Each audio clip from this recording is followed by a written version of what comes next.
네, 우선 이제 베어소닉부터 설명을 드리도록 하겠습니다. 지금 현재 지금 현재 이 GV80의 기본 차량 사운드고요. 네, 여기 베어소닉이라는 이 피처가 있습니다.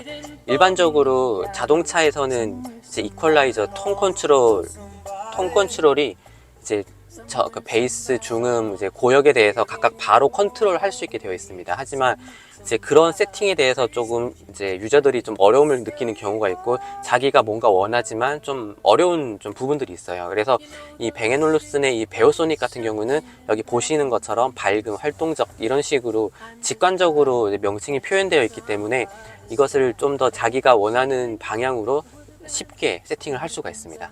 예를 들어 밝음으로 좀 바꿔볼게요. 네, 사운드가 뭔가 조금 더 찰랑거리는 게 조금 더 생기고, 좀 더 전체적으로 좀 중고역에 좀 살아나는 느낌을 받을 수가 있습니다. 그리고 여기서 편안함으로 가게 되면은 전체적으로 사운드가 조금 차분해지는 방향으로 이렇게 바뀌었죠. 활동적으로 가게 되면은 베이스랑 고역이 조금 살아나면서 더 다이나믹한 사운드로 바뀌게 됩니다. 네, 이런 식으로 이제 원하는 방향성으로 세팅을 쉽게 가능한 부분입니다.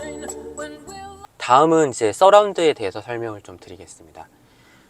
일반적인 지금 현재 레퍼런스 사운드 일반 모드 같은 경우에는 이제 뱅앤올룹슨에서 이제 타겟팅하고 있는 부분이 스튜디오 레코딩, 실제 스튜디오 레코딩 할 때 엔지니어가 그 세팅을 한 그 사운드가 직접 차에서 동일하게 느껴지도록 들리게 하는 게 타겟이거든요. 근데 그런 일반 모드는 이제 정말 이제 밸런스가 잘 잡혀 있고 편안하지만, 어떤 이제 분들은 이제 중간에 공간감이나 이런 게 조금 더 있고, 어떤 무슨 뭐 홀이나 이런 느낌을 조금 더 가져가기 위한 그런 느낌을 좀 원하는 분들이 있기 때문에 더 이미지를 넓히고 하는 부분을 위해서 서라운드 모드가 들어가 있습니다. 그래서 그 부분을 설명드리겠습니다.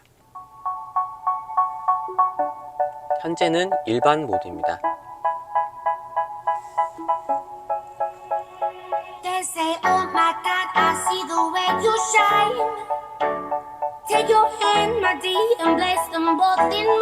서라운드로 바꾸겠습니다. 뭔가 좌우의 이미지가 넓어진 느낌을 받으실 수가 있습니다.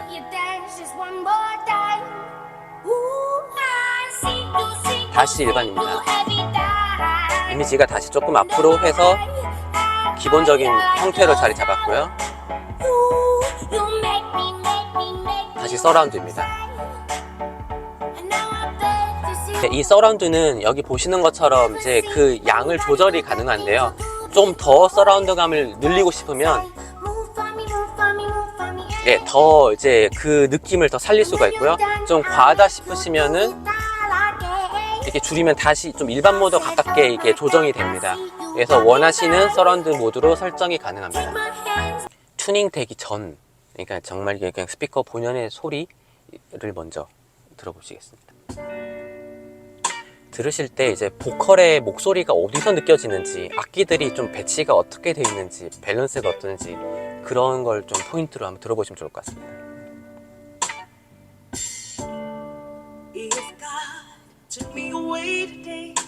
그러면은 튜닝이 된 이후의 사운드입니다.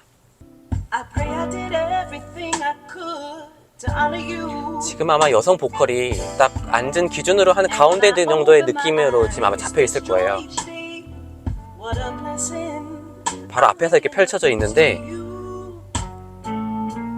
여기서 다시 바로 튜닝 전으로 바꾸겠습니다.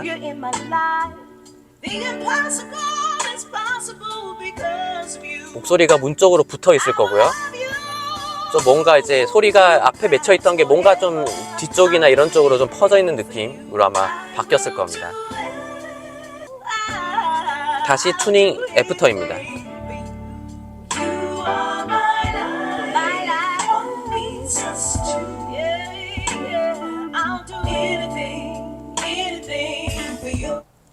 네, 이렇게 이제 튜닝이 이제 바뀌어, 이제 이 차이가 이제 공간을 뭐 디자인한다로 표현한 이유가 이게 이런 이미지들이 왔다 갔다 하는 그걸 잡는 개념이거든요. 그래서 차에서의 독특한 이 구조 때문에 이제 그런 식으로 튜닝이 더 필요하다라는 말씀을 드리고 싶습니다. 그러면은 이게 단순하게 스피커가 이렇게 많은 게 좋은 건가? 라는 이제 사실 그런 의문이 있었어요. 왜냐면은 동일한 결국엔 똑같이 카피가 되는 건데 이게 많으면 정신없고 뭔가 메리트가 있을까? 단순 좀 심플한 게 더 자연스럽지 않을까라는 사실 생각이 있었는데 튜닝을 하면서 이제 좀 이제 알게 된 게 일단 두 가지 포인트예요. 하나는 이제 뒷좌석이나 이런데 조금 동일하게 이제 그 소리를 표현하기 위해서는 물리적인 게 당연히 필요한 부분이 있고요. 그게 하나고, 두 번째는 이제 좀 비유를 하자면은 어떤 스케치북에 이제 뭐 물감으로 칠을 이렇게 했는데 그 칠을 여러 번 하게 되면은 그 선이 더 선명하게 될 거고 그 어떤 표현이나 이런 질감이 더 살아날 거거든요. 마찬가지로 얘도 어느 한 타겟팅한 위치에서 여러 스피커의 소리가 거기에 다 쌓여간다는 느낌으로 생각하시면 됩니다. 지금 딱 프런트 좌우만 지금 동작을 하고 있습니다. 당연히 이제 보컬은 문 쪽에 이렇게 막 느껴질 거고요. 여기서 이제 센터를 이제 쌓아 보겠습니다. 보컬이 이제 가운데로 얘가 두 개가 믹싱이 돼서 뭔가 이제 가운데 세팅이 조금씩 되어 있고요. 여기서 이제 서라운드랑 리어를 동시에 켜보겠습니다. 네, 그럼 공간감이 생기고 뒷좌석에서 조금 더 이제 이미지가 잡혀 있을 겁니다. 여기서 이제 베이스가 들어갑니다.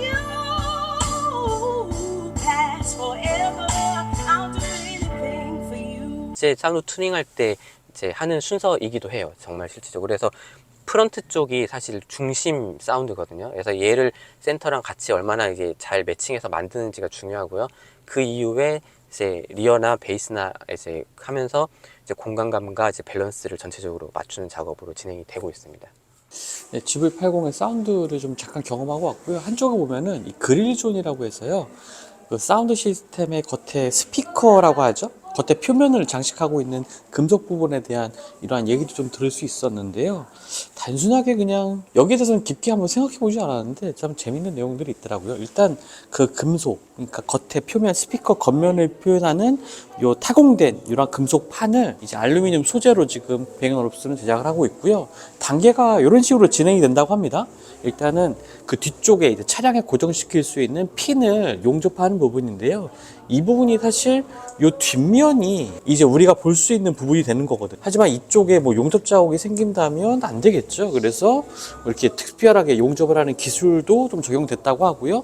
그리고 요 핀을 이제 적당한 크기로 가공하는 작업이 이어지고 그 이후에 우리가 볼 수 있는 이러한 타공된 형태의 표면으로 이제 가공이 된다고 합니다. 이러한 경우에도 이렇게 우리가 볼 수 있는 이쪽 면은 상당히 좀 깔끔하게 마감이 되어 있죠. 그리고 이제 이렇게 타공된 판을 이제 잘라서 그 크기에 맞게 조형된 부분이 바로 이 부분이 되겠고요. 이제 뒤쪽에 보면 이렇게 핀이 이렇게 솟아 있는 것 볼 수가 있죠. 이 부분이 이제 차량에 결합되는 부분이고요. 여기도 아직 가공 단계가 남아있는 부분입니다. 이제 차량의 그 곡면에 맞게 금속 패널을 이제 가공하는 부분이 되겠고요. 살짝 이제 곡선이 생겼죠. 그리고 또 무광이라든지 색상을 입히는 작업까지 이제 더해진 부분이 이런 최종적인 결과물이 되는 겁니다. 그래서 이러한 가공들은 요 위쪽과 같이 이루어지고요. 이러한 공정들은 덴마크에서 이루어진다고 합니다. 덴마크에 있는 공장에서 이러한 일련의 과정들이 모두 이루어지는데, 사실 알루미늄 소재를 가공하는 것 자체가 뭐 전력 소모가 많다든지 환경 오염을 시킬 수 있는 부분도 많다고들 하잖아요. 하지만 뭐 유럽은 워낙 이런 것에 좀 까다로운 규제들이 좀 많기 때문에 덴마크 공장에서 생산할 때도 최소한의 뭐 오염을 발생시킬 수 있도록 여러 가지 방법을 통해서 이런 제품들의 가공이 이루어진다고 하는 얘기를 좀 들을 수가 있었고요. 이렇게 적용된 스피커 시스템들이 뭐 GV60이라든지 GV90에 적용되면서 뭐 레드닷 어워즈에서도 수상했다는 내용들도 함께 들을 수가 있었습니다. 자, 한쪽에는 이 사운드를 경험할 수 있는 부분도 좀 전시가 되어 있는데요. 아까 차량에서 경험했던 부분과 동일한 부분입니다. 이제 뱅앤올uf슨의 사운드 시스템, 뭐 차량뿐만 아니라 이제 일반적인 스피커를 사용할 때도 이 베어소닉 어플리케이션을 사용해서 이런 것들을 좀 경험할 수 있는 부분인데요. 사운드를 여러 가지 설정을 좀 바꾼다는 게 전문적인 지식이 없으면 사실 어려운 부분이 있잖아요. 그래서 간단하게 브라이트, 뭐 에너제틱, 웜, 릴렉스 이러한 네 가지 파트들로 사운드를 사운드 세팅을 맞추는 것을 이제 사용자가 자유롭게 조절할 수가 있는 거죠. 그래서 브라이트 같은 경우는 좀 고음 영역대나 뭐 중음 영역대가 조금 더 강조되는 부분이고요. 릴렉스에는 전반적으로 사운드가 좀 차분해지는 이런 기분을 느낄 수가 있는 이런 사운드를 사용자가 자유롭게 이렇게 설정할 수 있는 것도 배그 올ufsen 사운드 시스템이 적용된 차량에서 굉장히 활용도가 좋은 부분이 되는 것 같습니다. 일단 그리고 기본적으로 전반적인 사운드가 굉장히 음장감이 살아있는, 그리고 사운드의 방향성이 살아있고 어떤 자리에서건 사운드를 즐길 수 있다는 부분에서 아까 경험했을 때, 아까 차량 내에서 GV80 내에서 이 사운드를 들었을 때 굉장히 좀 좋은 느낌을 좀 받았거든요.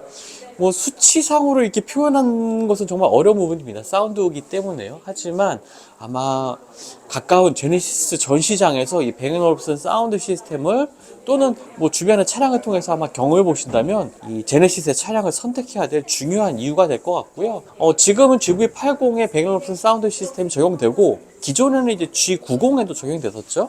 하지만 그 다른 차종에도 점차 이제 배그 올ufsen 사운드 시스템이 적용이 돼서 앞으로 제네시스의 모든 차량에서는 이런 제네시스의 배그 올ufsen 사운드를 아마 경험할 수 있게 되지 않을까 생각이 됩니다.